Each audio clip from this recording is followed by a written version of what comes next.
ప్రజాపాలన సంబరాలను రాష్ట్ర ప్రభుత్వం ఘనంగా నిర్వహిస్తుంది. మరికొద్ది గంటల్లో తెలంగాణ తల్లి విగ్రహావిష్కరణ రాష్ట్ర సచివాలయంలో జరగబోతుంది. దీనికి సంబంధించిన ఏర్పాట్లను మంత్రి కోమటిరెడ్డి వెంకటరెడ్డి దగ్గరుండి చూస్తున్నారు. అధికారులకు సలహాలు సూచనలు కూడా ఇస్తున్నారు. మంత్రి గారు వెంకటరెడ్డి గారు మనతో ఉన్నారు. సెలబ్రేషన్స్ రాష్ట్ర ప్రభుత్వం ఎట్లా చేస్తారు? మీరే చూస్తుంది కదా, సింపుల్గా ఎక్కువ ఖర్చు లేకుండా ప్రజాపాలన అందించడం. 360 రోజులలో 4 నెలలు పార్లమెంట్ కోడ్ పోయినా 8 నెలల్లో 24 గంటలు ముఖ్యమంత్రి సోదా మంత్రులు, అధికారులు, ఎమ్మెల్యేలు కష్టపడి పని రాష్ట్రంలో జీతాలు ఇవ్వలేని పరిస్థితుల్లో అధికారం వచ్చింది. మాకు 15, 20 తారీఖు రోజు 3 జిల్లాలు ఇచ్చేది. అసొంటి జిల్లా 1వ తారీఖు అన్ని జిల్లాలకు శాలరీ ఇస్తున్నాం, పెన్షనర్లకు పెన్షన్ ఇస్తున్నాం. కానీ మీరు ఇది చెప్తున్నారు, ప్రతిపక్షం అయితే అసలు మోసాలతోనే అధికారంలోకి వచ్చింది, ఇప్పటికీ చేసి ఇచ్చిన హామీలు నెరవేర్చలేదని బీఆర్ఎస్ అంటుంది. ఎట్లా అంటారు మీరు?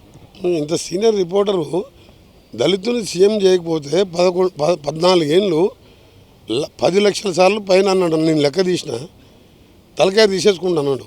3 ఎకరాల భూమి ఇవ్వకపోతే తలకాయ తీసేసుకుంటున్నాను. కేజీ2 ఫీజీ అన్నాడు. బిడ్డ వస్తే అల్లుడు వస్తే ఆడమనుకుంటావు. అట్లా లక్ష హామీలు ఇచ్చినాం. మేము 400 హామీలలో 200 హామీలు అమలు చేసినాం. ఆటోమేటిక్ హామీలు అంటే ప్రజల మధ్యలో 24 గంటలు ముఖ్యమంత్రి ఉంటున్నాం, మంత్రులు ఉంటున్నాం. రోజు ఆయన మొత్తం 3650 రోజులు 10 ఏళ్ళు దగ్గర 10 సంవత్సరాలు 10 సార్లు కూడా సెక్రటరీ రాలే. మా ముఖ్యమంత్రి గారు 10 సార్లే ఆబ్సెంట్ అయింది 365 రోజులలో. అదే ప్రజా పరిపాలన.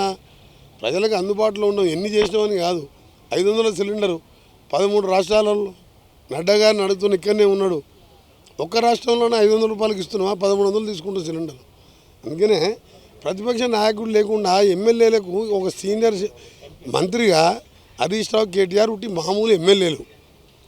ఒకరు మామ పేరు చెప్పుకొని, ఒక తండ్రి పేరు చెప్పుకొని ఎమ్మెల్యేలు అయినారు. నేను గ్రామీణ ప్రాంతాలలో ప్రజల కోసం పోరాటం చేసి 6 సార్లు ఎమ్మెల్యే అయినా, ఎంపీ అయినా. మా ముఖ్యమంత్రి గారు జడ్పీటీసీకి వెళ్ళి వాళ్ళ ఫాదర్ కూడా రైతే, మా ఫాదర్ రైతే. మేము తండ్రి చాటు మామ చాటు పిల్లలం కాదు. ప్రజల కష్టాలు చూస్తున్నాం. 24 గంటలు తిరుగుతున్నాం. చైతన్యంగా చేస్తున్నాం. 6000 ఓట్లు, 6000 interest plus original principal amount కడుతున్నాం. శాలరీలు ఇస్తున్నాం. 500 సిలిండర్లు ఇస్తున్నాం. చాలదా? తెలంగాణ ఉద్యమంలో తెలంగాణ కోసమే మంత్రి పదవిని కూడా మీరు రాజీనామా చేశారు. ఇప్పుడు తెలంగాణ తల్లి విగ్రహాన్ని మంత్రి హోదాలో ఇక్కడ రాష్ట్ర సచివాలయంలో పెట్టుకుంటారు. ఎట్లా ఫీల్ అవుతుంది? చాలా సంతోషం. ఎందుకంటే తెలంగాణ ఇదే సచివాలయం అంటే మా పాత సచివాలయంలో 3 సంవత్సరాల పదవి ఉండగానే పిల్లలు చనిపోతున్న, ముఖ్యంగా నా నల్గొండకు చెందిన శ్రీకాంతాచారి కాలిపోయిన రోజు జై తెలంగాణ మంటలలో పోయి పోలీస్ జీప్లో కూర్చుంటే నా కళ్ళల్లో వచ్చేసింది. ప్లస్ మా జిల్లా అంటే పోరాటాల జిల్లా. మొత్తం ఉద్యమం నిజం నేను చెప్పిన మనం ప్రజలెమ్మడి ఉండాలి, పోలీసులను పెట్టుకొని తిరగొద్దని నా సొంతంగా నిర్ణయించుకొని సోనియా గాంధీ ఒక మంత్రి చేసినా 10 మంత్రులు చేసినా ఒకటే. పార్లమెంట్ ఎంపీలు ఒక దగ్గర సస్పెండ్ అయింది అక్కడ. ఆ విధంగా చేయబట్టి సోనియా గాంధీ మా కాంగ్రెస్ పార్టీ 4 కోట్ల మంది ప్రజల పోరాటం చూసి ఇచ్చింది. కేసీఆర్ దొంగ దీక్షలు, అగ్గిపెట్టి దొరకలేదని చెప్పి నీళ్లు పోసుకొని మీద యాక్షన్ల కోసం ఇవ్వలే. నిజంగా R&B శాఖ మంత్రిగా మా ప్రిన్సిపల్ చీఫ్ సెక్రటరీ గారు వికాస్ రాజు గారు ఇంకా మా స్టాఫ్తో కలిసి ఇక్కడ విగ్రహం దగ్గర ఏర్పాటు చూస్తుంటే నిజంగా కూడా గర్వపడుతున్నాం, సంతోషపడుతున్నాం. కానీ 10 ఏళ్లలో 7 లక్షల కోట్ల అప్పులు ఎట్లా తీర్పాలి? మేము ఇచ్చిన హామీలే కాదు, SLPC సొరంగం లాంటి ప్రాజెక్టులు. నిన్ననే ముఖ్యమంత్రి నల్గొండ మీరు చూసి 2-3 లక్షల మంది జనసందం ఎందుకు వచ్చిండ్రు? నల్గొండ సొరంగం పూర్తి అయితే ఇప్పటికీ మాకు 2 నెలల్లో పూర్తి, 15 నెలలకి ఏంటంటే 2 నెలలు పూర్తి అవుతుంది.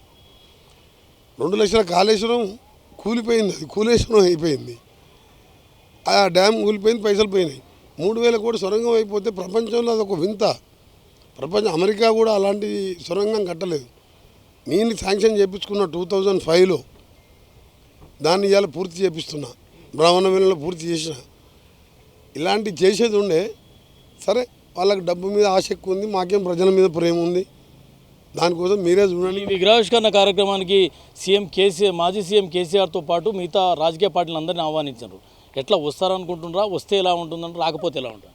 రాని వారు చరిత్రహీనులు, వచ్చిన వాళ్ళకు తెలంగాణ మీద ప్రేమ ఉన్నట్టు, తెలంగాణ వాదులు అన్నట్టు.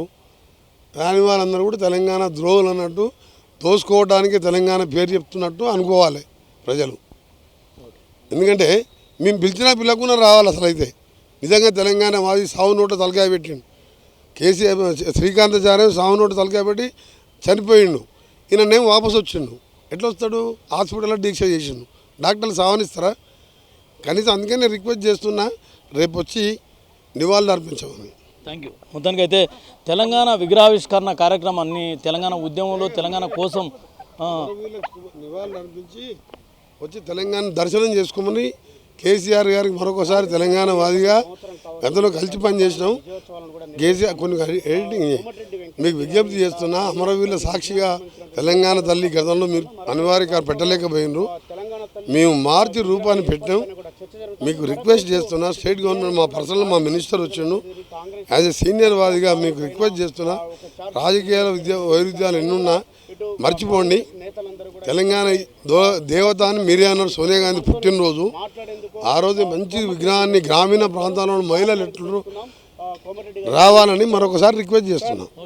మొత్తానికి అయితే తెలంగాణ విగ్రహావిష్కరణ కార్యక్రమానికి ఖచ్చితంగా కేసీఆర్ రావాలని కోరుకుంటున్నా. తెలంగాణ ఒకవేళ విగ్రహావిష్కరణకు వచ్చి తెలంగాణ అమరవీరులకు స్మరించుకొని తెలంగాణ తల్లి విగ్రహాన్ని దర్శించుకోవాలని చెప్పి తాను కోరుతున్నా. ఒకవేళ ఈ కార్యక్రమానికి రాని వాళ్ళందరూ కూడా తెలంగాణ ద్రోహులుగానే తాను భావిస్తానని అంటున్నారు మంత్రి కోమటిరెడ్డి వెంకటరెడ్డి. కెమెరామెన్ ప్రదీప్తో కొండల్ 10 టీవీ రాష్ట్ర సచివాలయం నుంచి.